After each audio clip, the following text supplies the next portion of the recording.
এই 10 তারিখে এমন একটা ঘটনা রয়েছে যেটা মুসলমানের হৃদয়কে কম্পিত করে, প্রকম্পিত করে। যে ঘটনাটা উল্লেখ করলে বা তার কথা মনে করলে 72 জন রসুলের আওলাদ, রসুলের কলিজার টুকরা হুসাইন রাদিয়াল্লাহু তাআলা আনহুকে তার সপরিবার সহ আরো এরকম 72 জনকে শহীদ করা হয়েছে। এই মর্মান্তিক দিনেই করা হয়েছিল। তার মানে এটা সম্মানিত শুধু কারবালা দিয়ে নয়, এটা কারবালার অনেক আগেই আল্লাহ তাআলা সম্মানিত করেছেন। কারবালার ঘটনা তো অনেক পরের ঘটনা। আল্লাহর পয়গম্বর আলাইহিস সালাতু ওয়াস সালাম চলে গেলেন, 4 খলিফা চলে গেলেন, এরপরে আরো 2-3 খলিফা চলে গেলেন, এর পরের ঘটনা হলো এটা। তো এই জন্য এটা 10 তারিখে যে শুধু কারবালাকে কেন্দ্র করে যারা মনে করে যে এটা সম্মানিত বা এই দিনে এই পালন করতে হবে, এটা সবচেয়ে বড় ভুল মুসলমানদের ভিতরে। দেখবেন আল্লাহর পয়গম্বর আলাইহিস সালাতু ওয়াস সালামকে যদি ভালোবাসে তাহলে সর্ব অবস্থায় ভালোবাসতে হবে। শুধুমাত্র বছরে 1-2 মিলাদ কিয়ামের মাধ্যমে ভালোবাসা প্রকাশ পায় না। যাকে ভালোবাসতে হয় তাকে 12 মাসে ভালোবাসতে হয়, আর যাকে ঘৃণা করতে হয় তাকে 12 মাসও ঘৃণা করে। শুধুমাত্র ঈদ আর কোরবানিতে একদিন দাওয়াত দিয়ে খাওয়ালে তার প্রতি ভালোবাসা অর্জন হয় না বা ভালোবাসা তার প্রতি বোঝায় না।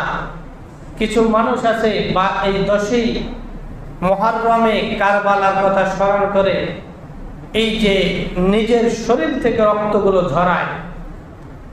আল্লাহ রাব্বুল আলামিন নিজেকে একটা সুন্দর দেহ দিয়েছেন, এই দেহটার থেকে রক্ত ঝরানো এই অধিকার আল্লাহ তাআলা কাউকে দেন নাই। তো যাদের মনে আল্লাহ রসুলের ভালোবাসা আছে, রসুলকে নিয়ে কটূক্তি করলে তো তাদের অন্তরে ব্যথা লাগবে, তাদের জবান থেকে কথা বের হবে, তাদের জবান আর মুখ বুজে কেউ বসে থাকতে পারবে না।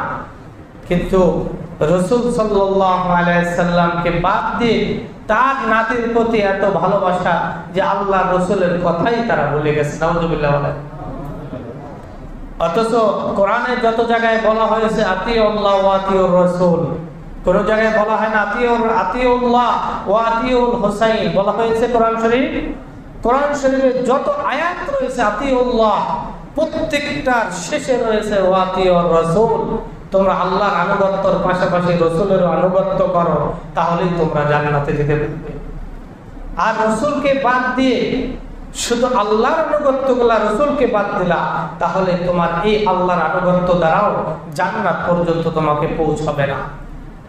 কারণ রাসূল সাল্লাল্লাহু আলাইহি সাল্লামের মুহাব্বত, ভালোবাসা, তাকে ভালোবাসাই মানে কাকে ভালোবাসা?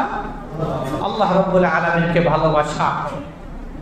এই জন্য রাসূল সাল্লাল্লাহু আলাইহি সাল্লাম যে জিনিসগুলো আমাদেরকে নিষেধ করেছেন, যে জিনিসগুলো করতে আদেশ দিয়েছেন, যেগুলো উৎসাহিত করেছেন, এগুলো মুসলমানদের উচিত পালন করা।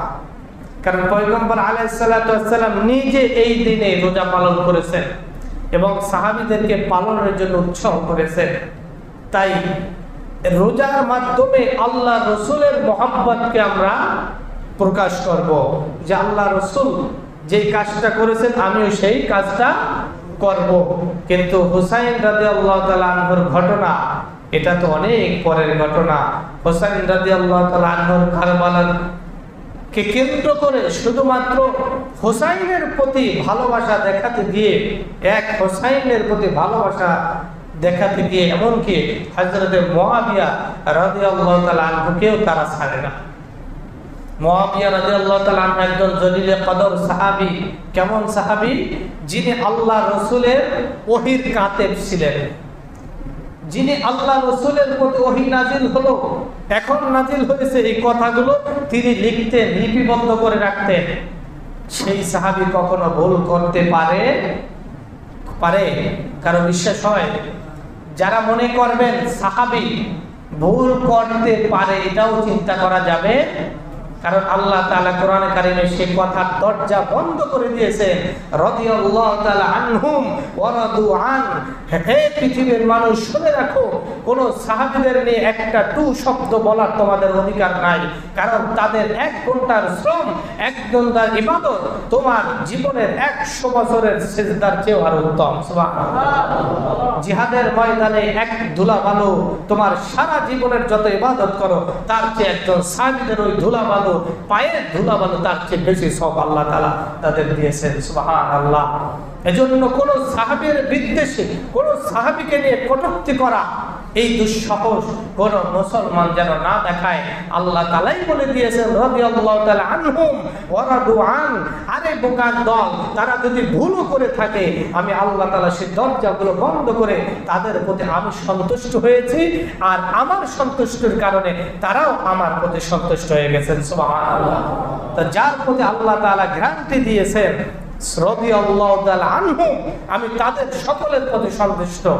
আল্লাহ সন্তুষ্ট যাদের প্রতি, তারা যাই করুক না করুক ওই বিষয় নিয়ে কারো কথা বলার ক্ষমতা আছে? আর আমরা কারা? আমরা কারা? আর সেই সাহাবী কারা? সাহাবী কারা? যারা নিজের জীবনকে, এমনকি নিজের পরিবার পরিজনকে রেখে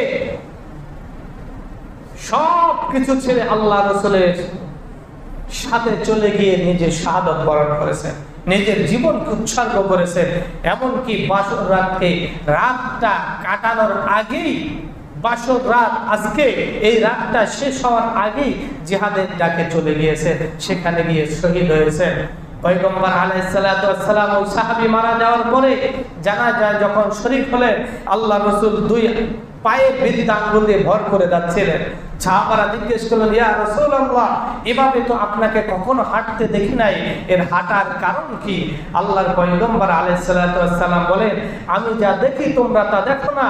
আমি দেখতে পাচ্ছি এত এই সাহাবীর জানাজায় শরীক হওয়ার জন্য এত ফেরেশতা জমিনে চলে আসছে যে আমি একটু পা সামনে দেব, পাটা পুরোভাবে ফেলবো, এটার জায়গা নাই। সুবহানাল্লাহ। তো সেই সাহাবীদের নিয়ে কটূক্তি করার কোনো সুযোগ আছে? কোন সাহাবী কি করছে না করছে সেটা আপনার আমার মতো মানুষের, এই যুগের সর্বশ্রেষ্ঠ পীরেরও এই ক্ষমতা নাই যে তাদের সমালোচনা করবে। আছে নাকি? কারণ কি? রাস্তা বন্ধ করছেন কে? রাদিয়াল্লাহু তাআলা আনহুম ওয়া রাদু আন। হে দুনিয়ার মানুষ, শুনে রাখো, আমি সমস্ত সাহাবীদের প্রতি খুশি। এমন না অমুক অমুক অমুক সাহাবীর প্রতি আমি খুশি, বাকিদের প্রতি খুশি না, এই শব্দ ব্যবহার করেন নাই। আল্লাহ তাআলা জমার সিগা ব্যবহার করে সমস্ত সাহাবীদেরকে এক প্ল্যাটফর্মে নিয়ে আসছেন। রাদিয়াল্লাহু তাআলা আনহুম, আমি সমস্ত সাহাবীদের প্রতি খুশি। অতএব কোন সাহাবীদেরকে নিয়ে কোন মন্তব্য করা পৃথিবীর কারো ক্ষমতা আমি রাখি নাই। এজন্য আসুন আমরা 10ই মুহররম শুধু আশুরা নয়, এটা আল্লাহ তাআলা শাহরুল্লাহ বলেছেন, শাহরুল্লাহ বলেছেন, আল্লাহ তাআলার মাস বলেছেন। 10 তারিখে ঐতিহ্যবাহী ঐতিহাসিক কিছু ঘটনা রয়েছে, এবং এই 10 তারিখে মূসা আলাইহিস সালাতু ওয়াস সালামকেও আল্লাহ তাআলা ফেরাউনের হাত থেকে রক্ষা করেছিলেন। তাই এই দিনকে সম্মানিত করা, এই মাসকে সম্মানিত যেহেতু আমাদের সম্মানিত করা এজন্য আসুন আমরা সকলে এই মাসকে বেশি বেশি ইবাদত করি। দান সদকার মাধ্যমে হোক, নফল ইবাদতের মাধ্যমে হোক, রোজার মাধ্যমে হোক, যেভাবে পারি বেশি বেশি ইবাদত করব।